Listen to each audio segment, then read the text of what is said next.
Day. So here we are, Saturday night. We're going to open on what happened inside Rupp Arena just a few hours ago on CBS, America's most watched network, Network of Stars, home of the Super Bowl. Final score, Gonzaga 89, Kentucky 85. It was an upset in Lexington. Gonzaga could not get a quadrant one win against Purdue or UConn on a neutral court, or against San Diego State or St. Mary's at home, or at Washington.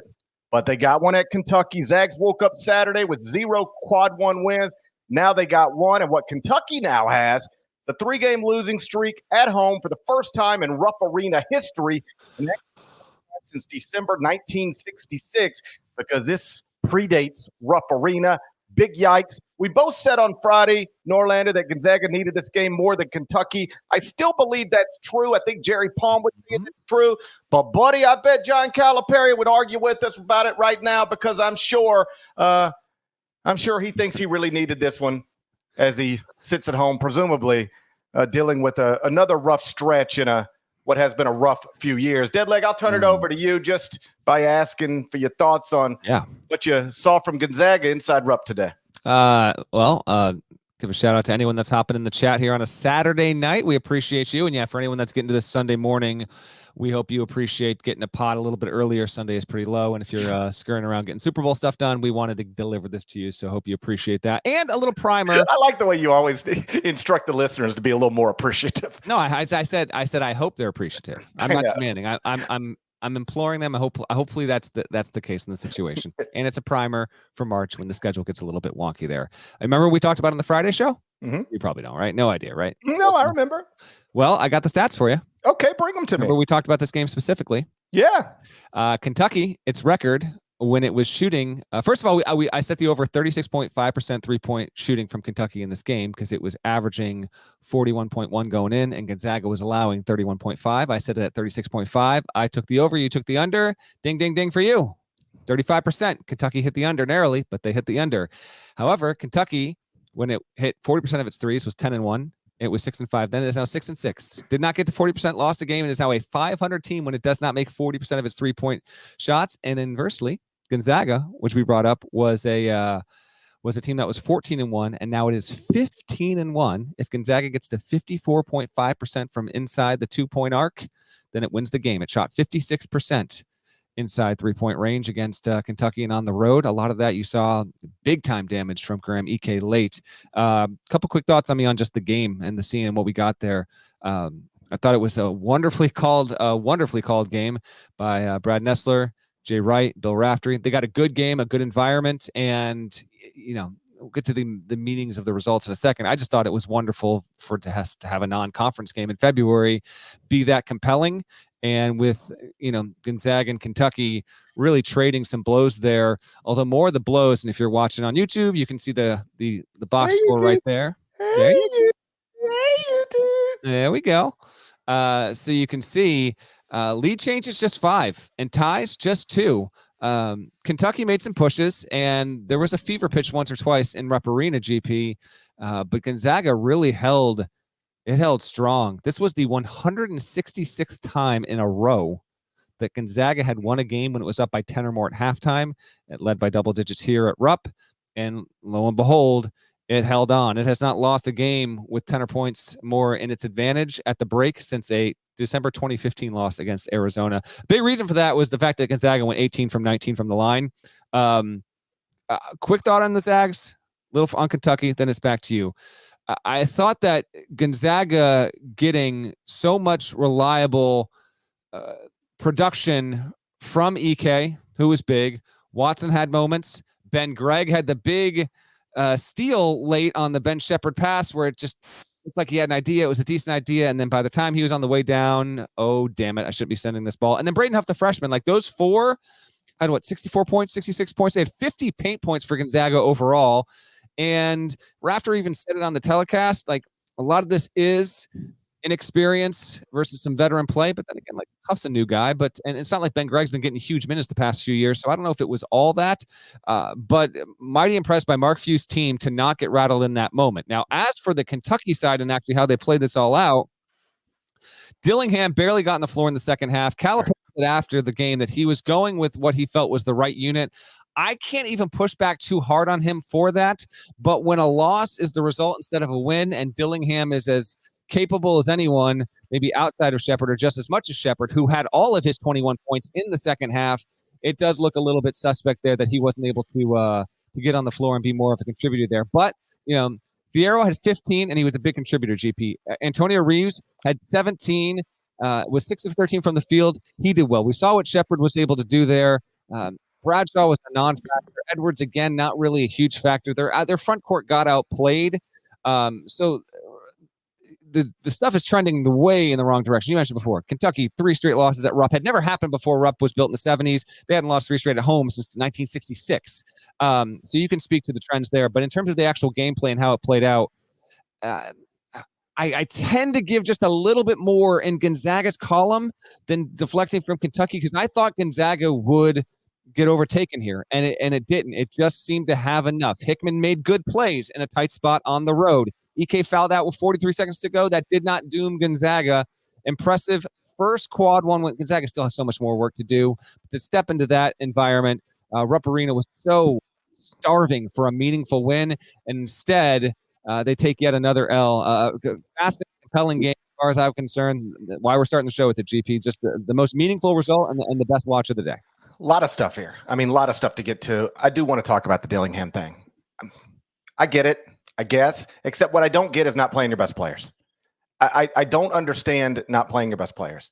I mean, this guy's a projected top 5 pick by some people, and he's just over there on your bench. 18 minutes in the game and only 4 minutes in the second half. Took 0 shots in the second half. 6 points in 18 minutes. That's the Dillingham stat line. I just don't think Rob Dillingham should ever be playing 18 minutes in a basketball game. Like, period. Yeah, I think you got Kentucky fans just screaming along in agreement. But keep in mind, this is the same dude, and I say this respectfully. He's a Naismith Memorial Hall of Famer. John Calipari's better at what he does than most people are at what they do. But this is the same dude who played Devin Booker 19 minutes in a Final Four game against Wisconsin. Bo Ryan, by the way, he had 3 pros on that team too. And they played 37 minutes, and 34 minutes. And Devin Booker played 19. And now today, Rob Dillingham plays 18. I just don't understand. You know what Rob Dillingham's going to be? You ready for this? Prediction. He's going to be Devin Booker? No, he's going to be the next Kentucky guard who gets into the NBA and he scores 35 one night. And you're like, man, this guy's an amazing NBA scorer. I wonder why he didn't do that consistently at Kentucky. And it will likely be because they didn't just let him go. Oh, here's one for you. Yeah. CBS Sports Classic. I went back and looked this up because Dillingham was good in that one, right? Kyle Tucker from The Athletic covers Kentucky very well. This is what he tweeted after the game as the preview of his column. These are Kyle Tucker's words. John Calipari let his wildly entertaining young guard rock. That's Dillingham. Kentucky's star freshman delivered on the big stage, and Rob Dillingham dapped up John Wall in game. Calipari's second act starting to look a lot like his first, and it sure is fun.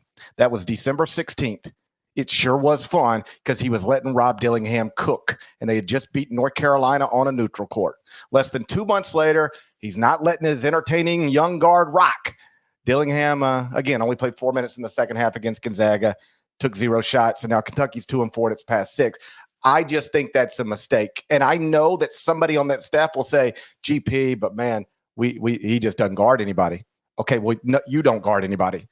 And by the way, this is not a rationalization coaches use to not play elite level scorers at any other level of basketball. Do you know how many awesome scorers there are in the NBA who guard nobody? Yeah.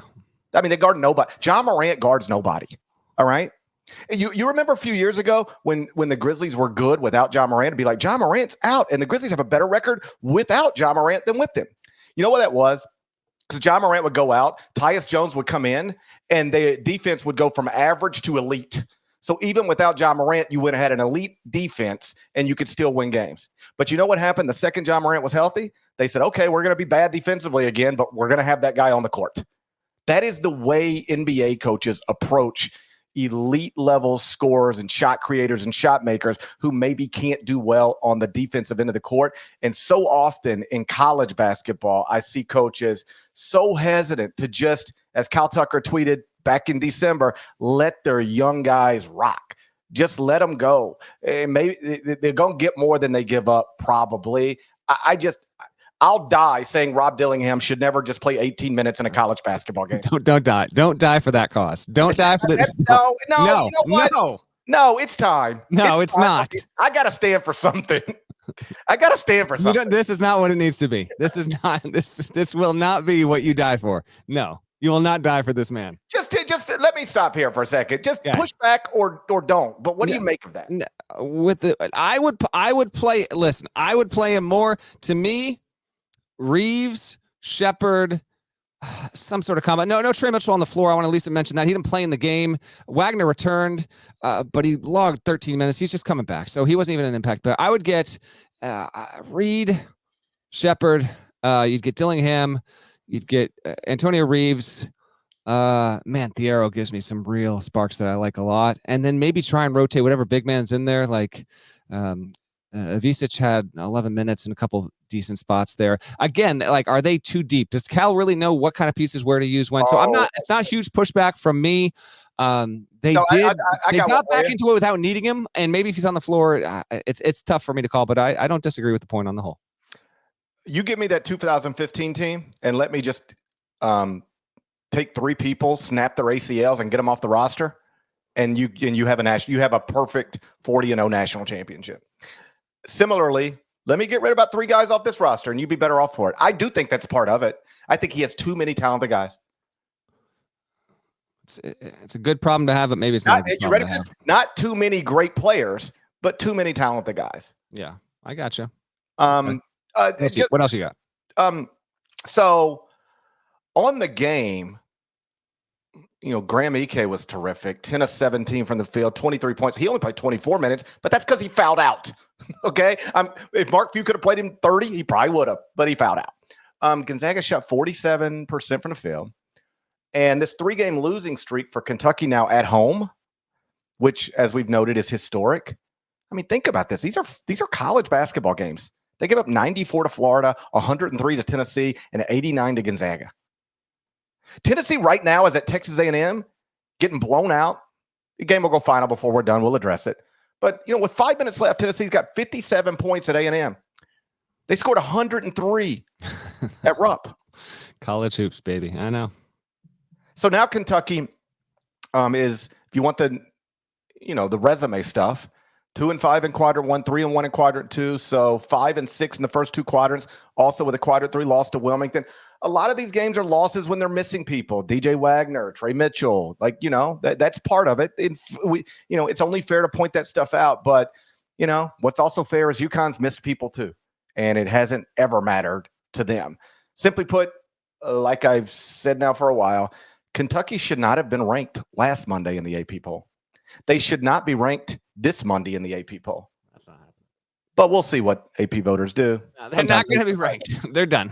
I mean, they should. But I said this. You ready for this? I said this as recently as Friday, and Kentucky fans are just blowing up my mentions. I hadn't heard from one tonight. Not one. Is the internet? This is a wild night. That's bordering state to Indiana. So this is an amazing night for at Gary Parrish CBS. Because I ain't heard a word from a Kentucky fan. Ain't heard a word from an Indiana fan. Internet out in those bordering states. It's a big night for at Gary Parrish CBS on Twitter. Okay. You got any thought on the Gonzaga real quick before we get to the rest of a busy Saturday? You got nothing on the Zags? No, of course I do. Okay. So I mentioned EK. He was terrific. Did you notice it? And this might be like little inside basket or baseball or basketball stuff, given this is the sport. But did you notice this was unusual at the end of the game? Ben Gregg's at the line after Reed Shepherd throws that. And I don't think it was a wrong pass. You got to throw it up. Let your guy go get it. I agree. It was, and I feel like you want it back. Yeah. I mean, he threw it like I could have caught it. I could have just I could have caught No, that you ball. could not. Just so we're I clear. think I could have caught No. that ball. That thing sails at least 1.5 foot over your outstretched little I hand. think I You, could have you got caught no it. shot. You got no shot to catch that. Okay, but here's the point. You got to make sure I've got no shot to catch it. I'm watching that, and whether I really have a shot or not, I think I got a shot to catch that. It was awful. So anyway, foul on Ben Gregg. There's like 5 seconds left or whatever, and he's at the other end, 2 shots, 2-point lead. He misses the first, and then you know what happened next? Mark Few calls a timeout. You almost that's called icing your own free throw shooter. Yep. You almost never see that. And he called the timeout, and then Ben knocks down the free throw, 3-point game. Now we're in a foul up 3 situation. They do foul up 3, like near half court. I think Antonio Reeves makes the first, maybe or whatever. Like he misses the second on purpose. Doesn't happen. Game over. Whatever. But I thought it was interesting that Mark Few decided in that moment to call that timeout. Because you correct me if I'm wrong. You don't see that too often, do you? It's not overly common. And the reason I thought about it, and it's funny because the guy on the other bench was John Calipari. John Calipari has said that he wishes he would have done this to Darius Washington when Darius Washington missed those famous free throws. He said after he missed the second one, and it's down, now we're down to 1 more shot. Make it, we're going to overtime, miss it, and we're going to the NIT. Make it, we're going to overtime, miss it, we're going to the NIT. Conference USA Championship game on a Saturday morning FedEx Forum. John said he wishes he would have called the timeout. That way he could have calmed Darius down because he looked at it and he saw and he said he's nervous. He says I need to get him over here. But he said you just don't ice your own free throw shooter, so I didn't do it. But he said in the hindsight, I wish I would have because in best case scenario, I calm him down. He makes the free throw. We go to overtime. Worst case scenario, he misses it, and then guess what? It's on me. Mm-hmm. I shouldn't have called the timeout. I made him think about it too much. That's on me. So you either go to overtime or you take responsibility as opposed to that young freshman, crumbled at the free throw line in tears. And it was just interesting watching John Calipari be on the other side of that today when Mark Few did exactly what John said he wished he would have done all those years ago. We got a lot to get to, but the poll question in the YouTube chat is, where do you think Kentucky's season will end? There was some chatter about, hey, if they don't get their act together, missing the tournament is now the question. We ain't going there. They're not going to miss the tournament. Not going there. However, the options were Elite 8 or better. That's the last place at 8%. Sweet 16 is second to last at 17%. First round is 21%, leading the poll overwhelmingly. Kentucky will be a 1 win and out, getting done in the second round of the tournament. That's the feeling as tonight. 57% in the poll. Is your answer there? Kentucky remains a melodrama, and it's got to get things turned around. We'll get to its game coming up next at the end of the show when we preview the next few days.